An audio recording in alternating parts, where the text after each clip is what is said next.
Olá, vamos dar início à nossa quarta aula. Espero que vocês tenham feito boa prova, mas não esqueça, se ficaram com a dúvida, não deixe de tirá-las. Entre em contato, repito, comigo ou com o mediador. Bem, comentaremos aqui sobre o tipo de sociedade mais comum no Brasil, que são as sociedades limitadas. Posteriormente, falaremos sobre as sociedades anônimas, as essenciais da vida. E para concluir, tocaremos no aspecto de falência e de recuperação judicial. Bem, pessoal, a sociedade limitada tem um sócio-gerente como administrador que pode ser indicado no contrato social quando de sua constituição, e ele, sócio, pode receber remuneração por essa função, além do direito da parcela do lucro. E os sócios têm, obviamente, suas responsabilidades contadas segundo o valor da cota de cada um. Veja, a sociedade limitada, ela é direcionada através de valor de cotas. Não vamos esquecer desse aspecto. Ela adota a firma ou razão social ou denominação acrescida da palavra limitada, como a gente fala, vê muitas vezes, a LTDA. A característica principal dessa sociedade é justamente a responsabilidade sobre o capital subscrito, o que eles colocaram ali para atuar. Eles discutem sobre negócios da sociedade, mas precisam ter o cuidado quanto à hipótese em que os sócios respondem de forma subsidiária e ilimitada com seu patrimônio pessoal. Por exemplo,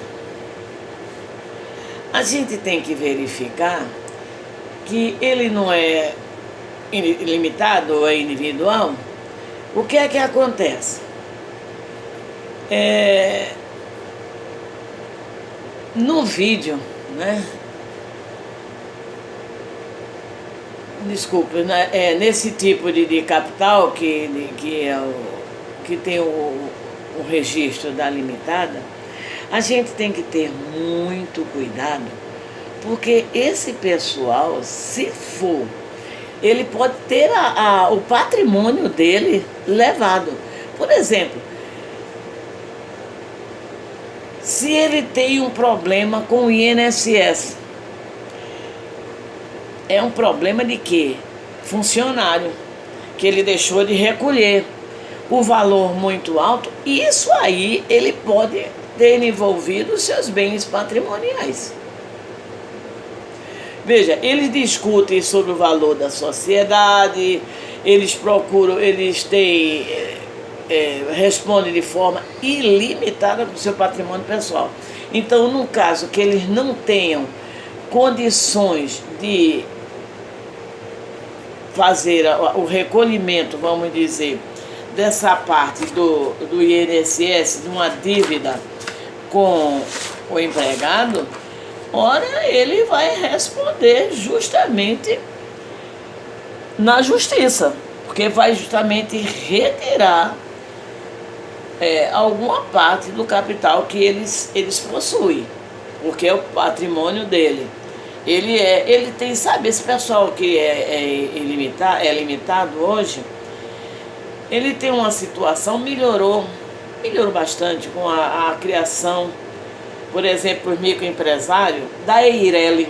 A Eireli é um sócio individual, mas que ele tem uma regência através de um patrimônio, de um capital bem maior.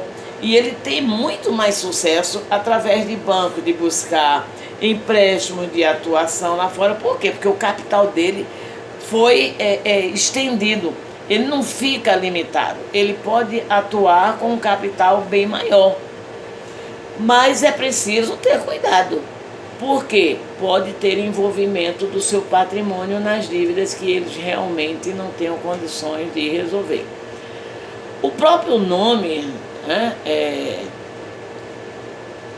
Mais adiante, a gente tem um outro tipo de sociedade, que são as sociedades por ações, sociedades essas que são conhecidas por SA e que o próprio nome dela está relacionado a um tipo de sociedade que tem seu capital dividido por ações e geralmente se refere à grande empresa. Veja, limitada por cotas, responsabilidade dentro do limite que eles colocaram, subscreveram.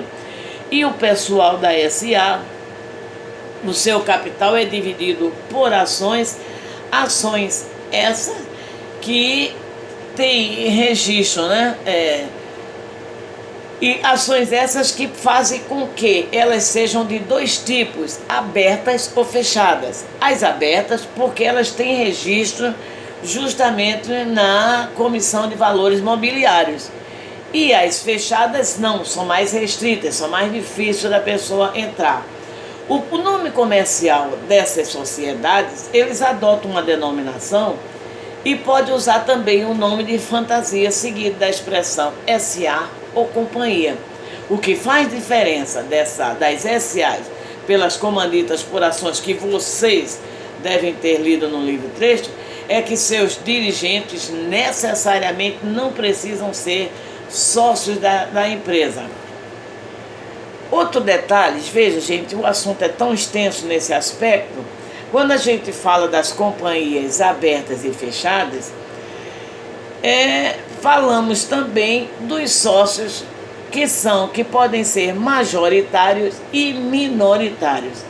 Os sócios majoritários, eles detêm o controle acionário e são chamados controladores. Eles possuem a maioria das ações ordinárias nominativas, ou seja, nominativas porque elas têm o direito a voto, porém pode não possuir a maioria do capital. Por que isso, Glória?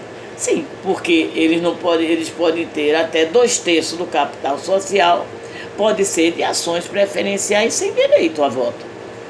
Já a questão dos sócios minoritários, não. Eles poderão ter ações ordinárias, vamos dizer, de forma minoritária, mas poderão ter ações ordinárias preferenciais.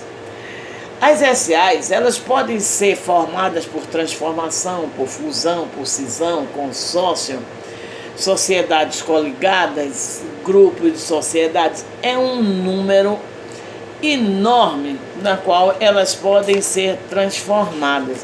A gente vê, por exemplo, a questão mesmo da transformação. O que é isso? Quando é que isso acontece? Essa transformação, ela acontece quando a sociedade, né, ela modifica a sua estrutura, ela sai de limitada para um SA, mas a SA não vai poder ser limitada. Já a incorporação, ela incorpora uma a outra e fica justamente apenas com a atuação de uma delas. Por exemplo, A incorpora a B e dali em diante fica apenas A. E assim sucessivamente. Pessoal, é imenso o assunto e eu busco e chamo a atenção de vocês sobre esta situação. Para entrar na parte de falência, eu faço questão de mencionar antes, para um melhor entendimento sobre o assunto, sobre o que significa direito falimentar. Quando a empresa vem a falir, muitas vezes se deixa dívidas. Logo, o direito falimentar vem estabelecer como se dará esse pagamento dessas dívidas, onde o ativo da empresa pode ser maior que o passivo, ou se o passivo é maior que o ativo, haverá um concurso de credores. Gente, eu não... Pelo tempo, não é? A gente vê que a coisa fica assim mais escassa e a gente fica numa situação de solicitar simplesmente devido ao tempo que vocês verifiquem sobre esse assunto de falência e de recuperação falimentar, porque existem várias situações que envolvem termos técnicos como devedores, órgão de falência, sua recuperação, que são os administradores, que inicialmente pelos administradores judiciais, são a recuperação como ela ocorre, onde nós falamos de outros termos também técnicos, e finalizamos citando o que é falência, que ela se dá quando o devedor é considerado inviável, ou seja, não há como reverter a situação da empresa. Logo, é decretada a falência. Ao decretar a falência, se arrecada os bens do devedor. Pessoal, veja como ficou na videoaula essa aula. Vocês precisam ler e voltar a tirar dúvida conosco. Sucesso!